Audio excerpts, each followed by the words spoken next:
আসসালামু আলাইকুম। সকলকে আমন্ত্রণ আনন্দ টিভি সংবাদে। আপনাদের সঙ্গে আছি আমি শারমিন মনির। করোনা ভাইরাস পরিস্থিতি বিবেচনায় গেল বছরের মতো এবছরও সৌদি আরবের বাহিরের কোনো দেশ থেকে কেউ হজ পালন করার সুযোগ পাচ্ছেন না। এর ফলে গেল বছরের মতো এবারও দেশের ৬১,০০০ হজ যাত্রীদের হজে যাওয়া হচ্ছে না বলে জানিয়েছেন ধর্ম মন্ত্রণালয়। পররাষ্ট্র মন্ত্রণালয়ে শনিবার দুপুরে সৌদি আরব থেকে এমনই বার্তা পাঠিয়েছে সৌদি সরকার। বিস্তারিত জানাচ্ছেন জয়নাল আবেদিন। অদৃশ্য ভাইরাস করোনার কারণে এবারও হজ পালন থেকে বঞ্চিত হচ্ছেন বিভিন্ন দেশের ধর্মপ্রাণ লাখো হাজিরা। শনিবার দুপুরে পররাষ্ট্র মন্ত্রণালয়ে এমনই একটি বার্তা পাঠায় সৌদি সরকার। এতে উদ্বেগ উৎকণ্ঠায় ভুগছেন দেশের নিবন্ধন করা হজযাত্রীরা।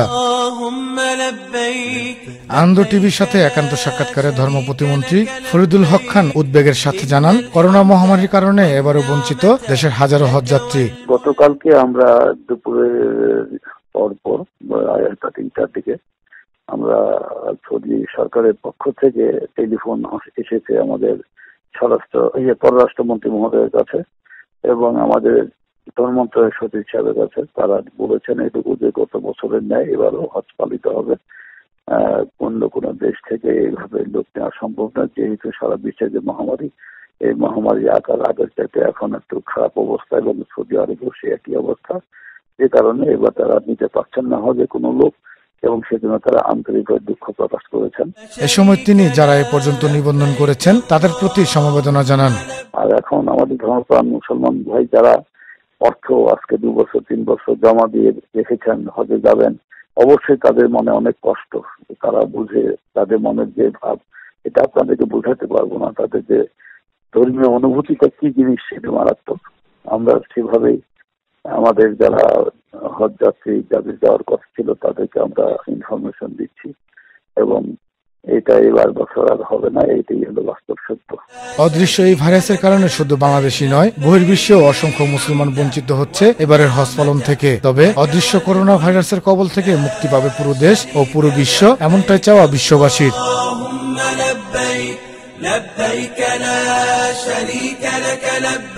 জয়নাল আবেদিন, আনন্দ টিভি, ঢাকা।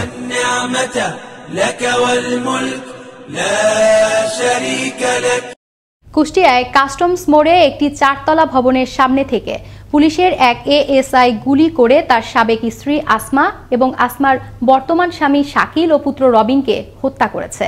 রোববার দুপুর 12টায় এই ঘটনা ঘটে। পরে পালানোর সময় লোকজন ঘাতক পুলিশ সদস্যকে আটক করে পুলিশে খবর দেয়। পুলিশ তৎক্ষণাৎ এসে অস্ত্রসহ এএসআই সোমেন রায়কে আটক করে। আসমা হিন্দু ধর্মাবলম্বী ছিলেন। পরে মুসলমান হয়ে শাকিলের সাথে বিবাহ বন্ধনে আবদ্ধ হয় বলে পুলিশ সূত্রে জানা যায়। কক্সবাজার শহরের পাহাড়তলিতে স্বামীকে বেঁধে রেখে স্ত্রীকে শ্লীলতাহানির প্রতিবাদে সন্ত্রাসীদের ফাঁসির দাবিতে মানববন্ধন কর্মসূচি পালন করেছে স্থানীয় এলাকাবাসী।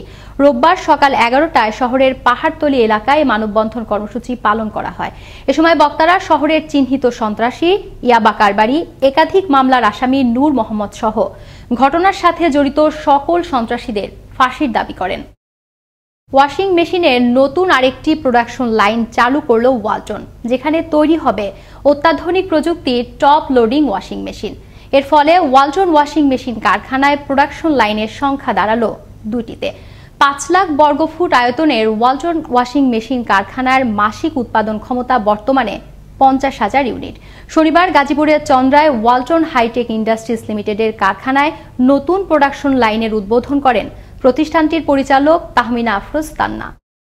বঙ্গবন্ধু সেতুর ওপর ট্রাক্টর ও বাসের সংঘর্ষে 2 জন নিহত হয়েছেন। এই দুর্ঘটনায় আহত হয়েছেন আরও 7 জন। এতে সেতুর 2 পাশে ব্যাপক যানজটের সৃষ্টি হয়েছে। শনিবার রাত 3টার দিকে বঙ্গবন্ধু সেতুর 19 নম্বর পিলারের কাছে উত্তরবঙ্গগামী লেনে এই দুর্ঘটনা ঘটে। বঙ্গবন্ধু সেতুর ট্রাফিক কন্ট্রোল রুম সূত্র জানায়, শ্যামলী পরিবহনের যাত্রীবাহী বাস একটি ট্রাক্টরকে পেছন থেকে ধাক্কা দিলে ট্রাক্টরটি উল্টে গিয়ে আগুন ধরে যায়। এ সময় ট্রাক্টরে থাকা 2 জন আগুনে পুড়ে ঘটনাস্থলেই মারা যান। রংপুর মেডিকেল কলেজ হাসপাতালে চিকিৎসার জন্য মাকে ভর্তি করাতে এসে দালাল কর্মচারীদের অতিরিক্ত টাকা না দেয় বিশ্ববিদ্যালয়ের 2 শিক্ষার্থীর উপর হামলার ঘটনার পর দালালদের বিরুদ্ধে সাঁড়াশি অভিযান চালিয়েছে রংপুর মেট্রোপলিটন পুলিশ। রোববার দুপুরে হাসপাতালের জরুরি বিভাগ, মেডিসিন বিভাগ সহ বিভিন্ন বিভাগে অভিযান চালায় জেলা গোয়েন্দা বিভাগ। এ সময় দালাল চক্রের 7 সদস্যকে গ্রেফতার করা হয়। আমরা সেই অতীতের ধারাবাহিকতা বজায় রেখে অভিযান পরিচালনা করে এ পর্যন্ত 8 জন দালাল বা অসাধু ব্যক্তিকে আমরা গ্রেফতার করেছি, যারা রোগীদের বিভিন্নভাবে সেবা গ্রহণ করতে বাধাগ্রস্ত করতেছিল। টাঙ্গাইল ভুয়াপুর উপজেলার চরাঞ্চলের রাজপুর গ্রামের তিলক্ষেত থেকে মাহমুদুর হাসান সজীব নামের এক মাদ্রাসা ছাত্রের লাশ উদ্ধার করেছেন ভুয়াপুর থানা পুলিশ। নিহতের পরিবার জানায়, গত বৃহস্পতিবার সকালে একটি ফোন কল রিসিভ করার পর সজীব বাড়ি থেকে বের হয়ে যায়। এরপর সে আর ফিরে আসেননি। বিষয়টি খতিয়ে দেখা হচ্ছে বলে জানান ভুয়াপুর থানা অফিসার ইনচার্জ মোহাম্মদ আব্দুল ওহাব। বর্তমানে ধাতব তৈজসপত্র বাজারে সহজলভ্য হওয়ায় মাটির তৈজসপত্রের চাহিদা কমে গেছে। একসময় মৃৎশিল্পের প্রতি মানুষের অনেক চাহিদা দেখা যেত। কালের বিবর্তনে দিন দিন হারিয়ে যাচ্ছে এই মৃৎশিল্প। চট্টগ্রাম লোহাগাড়া উপজেলার মৃৎশিল্পের বর্তমান অবস্থা নিয়ে প্রতিনিধি আব্দুল ওহাবের পাঠানো তথ্যচিত্রে দেখুন ডেস্ক রিপোর্ট। চট্টগ্রামের লোহাগাড়া উপজেলার পাদোয়া ইউনিয়নে অবস্থিত কুমারপল্লীটি মৃৎশিল্প বা মাটির শিল্পের প্রধান ব্যবসা কেন্দ্র হিসেবে বেশ পরিচিত। একসময় কয়েকশো শ্রমিক এখানে কাজ করলেও বর্তমানে এই শিল্প চাহিদা কমায় এর সাথে সংশ্লিষ্ট রয়েছে মাত্র কিছু সংখ্যক মানুষ।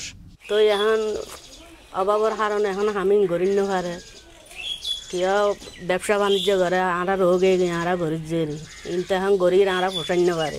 এখন এই অবস্থায় অনেক জনের চারিদিকে আরা এখনো বিদ্যা নজানি এই কারণে আর আপনি আর তো হাত গত লস যায় বেশি, সরম যায় বেশি, পয়সা আর নিবে আর কি। বাজারে প্লাস্টিক, সিরামিক্স, মেলামাইন, সিলভার এমনকি লোহার তৈরি সামগ্রীর সহজলভ্যতার কারণে মানুষ মৃৎশিল্প ব্যবহারে অনীহা দেখায়। ফলে শিল্পীরা তাদের উৎপাদনের উৎসাহ হারিয়ে ফেলছে বলে জানালেন এই বিশিষ্টজন।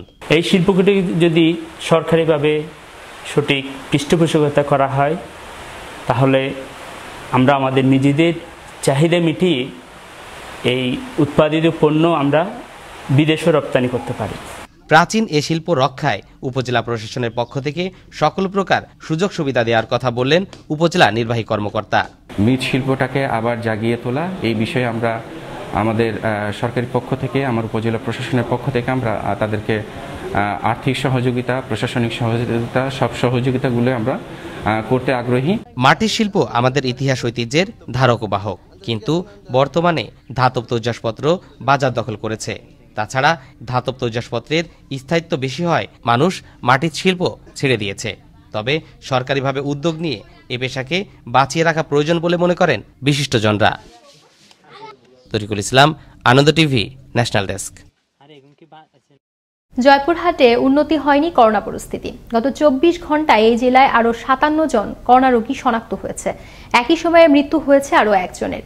এ নিয়ে জেলায় করোনা ভাইরাস আক্রান্তের সংখ্যা বেড়ে দাঁড়িয়েছে 2318 জনে।